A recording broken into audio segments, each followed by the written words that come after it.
Well, hello there. It's Natalie from Baggage Reclaim, and it's Advice Wednesday. So that means it's time for me to help somebody figure out their tricky situation. Today's question comes from Victoria, who wants to know, should she abort mission or should she continue on with her relationship and see how it unfolds? She says, I'm 25, and almost a year ago, I ended a 7-year relationship with a guy who was nice to me, but which did not have much of a future.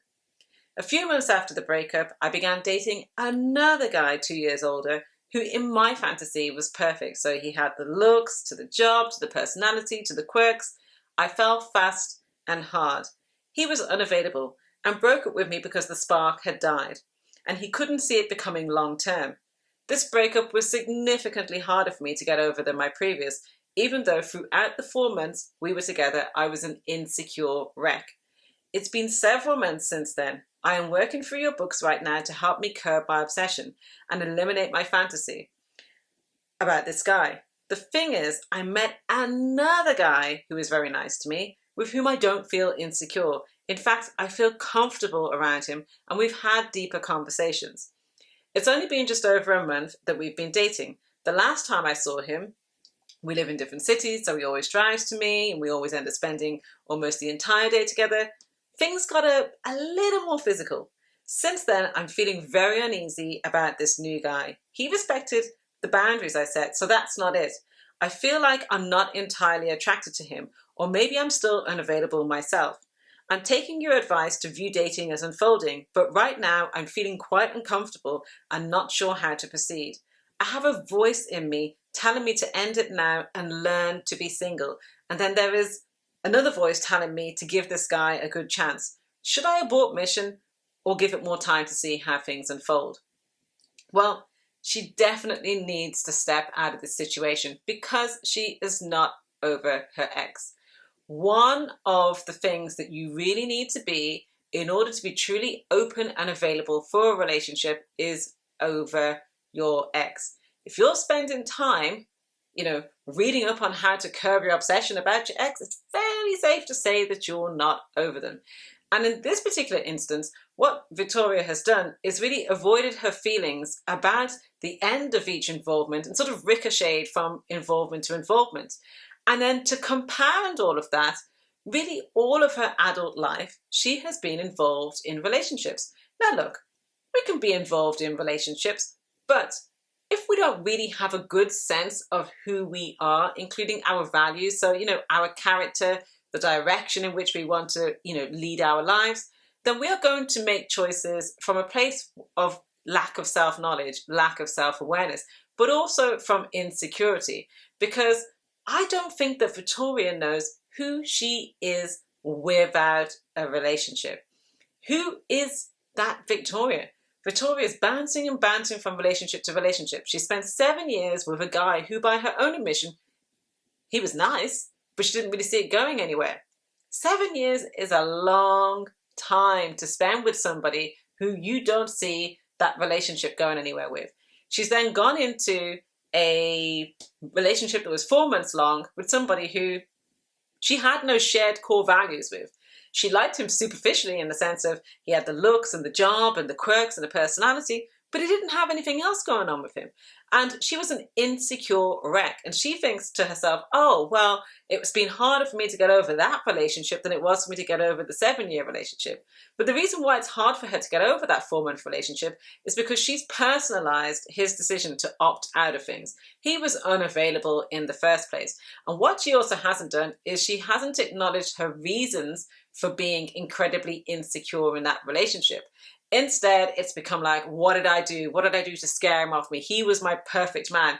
He was like everything that I would want out of somebody. And he has basically turned around and said that he doesn't want me. And it's activated something. It's triggered something in her. All of our relationships are guidance. So they give us an opportunity to learn something about us, but it also gives us an opportunity to heal something from our past.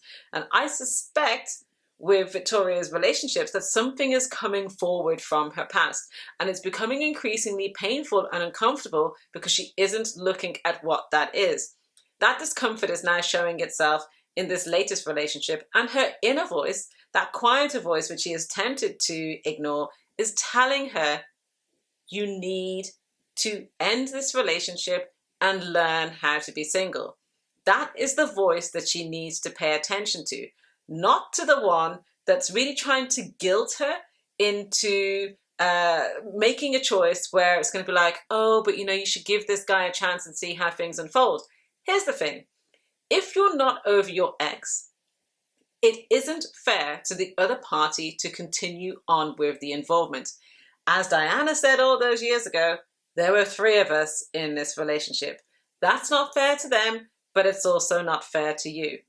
It is hard enough out there with dating and relationships without people not really taking due care to take care of their emotional, mental, physical, and spiritual well-being and make sure that they have addressed the overhanging stuff from a previous relationship. If you know that you're not over your ex, getting involved with somebody else isn't going to make that problem go away. What's going to happen is it'll be all hunky-dory for a few days or a few weeks or even for a few months. But as things progress, as the relationship begins to intensify, then those old feelings will resurface. They will be unavoidable. And so what Victoria really needs to do is recognize that that discomfort is about her ignoring herself, ignoring her needs, ignoring her feelings. And it is also about she is entering into something with this person, and whatever it is has really set off this level of discomfort, like, oh, here you go again, you're not listening to yourself, you're about to proceed into something that really is not going to work for you. What Victoria really needs to do is do exactly what her inner voice is trying to guide her on, which is learn how to be single, learn who she is. When you are coming out of your teens and you basically enter into adulthood, that is an opportunity to start to figure out your values. I hear from a lot of people who they were in relationships from their teens or from their 20s, and that was a long-term relationship that then went on into their 30s or 40s or 50s.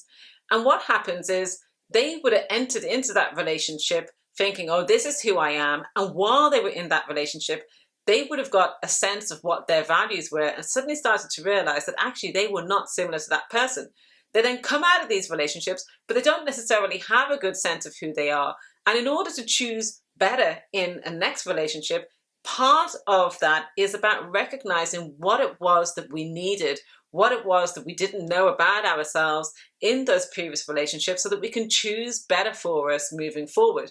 So Victoria, avoiding her feelings and bouncing from relationship to relationship, isn't gaining any personal security because she doesn't know how to be alone. She is also avoiding her feelings, which basically causes her to be emotionally unavailable. So she is right in saying that is it because I'm unavailable? Yes, of course it's because you're unavailable. You're not over your previous ex. That means abort mission. If somebody came to her and said, do you know what? I got out of a 7-year relationship with with a woman who I wasn't really that into. I mean, they were nice and everything, but it wasn't really going anywhere. And then a little while after that, I started a relationship with some fly-by-night girl, who was flashy and everything and almost like my fantasy, but I was an insecure wreck. And then, oh, I met you. Alarm bells would be ringing. So she needs to recognize that don't do to others what you wouldn't want done to yourself and step out of this. Have some compassion for herself and recognize that she needs to take some time out and just be on her own. That discomfort will start to calm down and she will be able to start giving her the security that she needs because she knows that she has her own back.